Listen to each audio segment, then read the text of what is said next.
Menteri Keuangan Purbaya Yudi Sadewa menegaskan tidak akan membuka ruang bagi legalisasi impor pakaian bekas. Meskipun para pedagang thrifting meminta kebijakan itu dibolehkan agar aktivitas mereka dapat dikenakan pajak resmi. Menurutnya, fokus utama pemerintah saat ini adalah menutup pintu masuk barang ilegal, termasuk pakaian bekas impor yang selama ini menjadi komoditas utama pasar thrifting. Saya gak peduli dengan bisnis thrifting. Yang saya kendalikan adalah barang ilegal yang masuk ke Indonesia.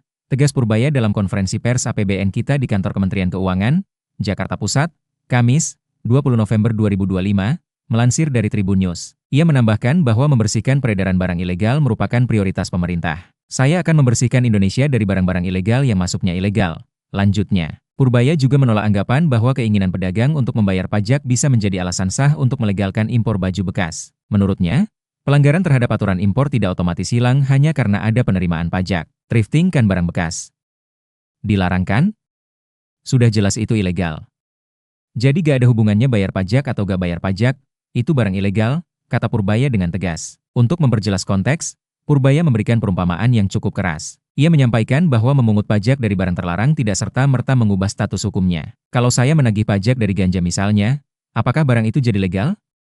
Kan enggak, ujarnya. Di sisi lain, keinginan pedagang thrifting untuk mendapatkan status legal terus disuarakan. Perwakilan pedagang Pasar Senen, Rifai Silalahi, mengatakan bahwa pelaku usaha thrifting justru ingin membayar pajak secara resmi jika impor barang bekas dilegalkan. Jadi sebenarnya kita berharap masuknya ini, barang thrifting ini sekarang bisa dilegalkan. Kita mau bayar pajak. Yang utama itu, kita mau bayar pajak, ujar Rifai dalam rapat dengan Badan Aspirasi Masyarakat DPR RI, Rabu, 19 November 2025. Rifai menilai selama ini pemasukan negara tidak optimal karena adanya oknum-oknum yang menikmati keuntungan dari masuknya barang ilegal tersebut. Ia juga mempertanyakan mengapa thrifting tidak bisa dilegalkan jika tujuannya adalah menambah penerimaan negara. Sekarang, kalau memang tuntutan Pak Menteri Purbaya kemarin untuk menertibkan untuk membayar apa, menambah pemasukan ke negara, kenapa tidak? Apa salahnya thrifting ini dilegalkan? Tegas Rifai. Ia kembali menyoroti peran oknum yang selama bertahun-tahun diduga menikmati rantai barang ilegal tersebut. Nah sekarang yang menikmati yang berpuluh-puluh tahun ini adalah itu tadi, oknum-oknum itu Pak, tambahnya.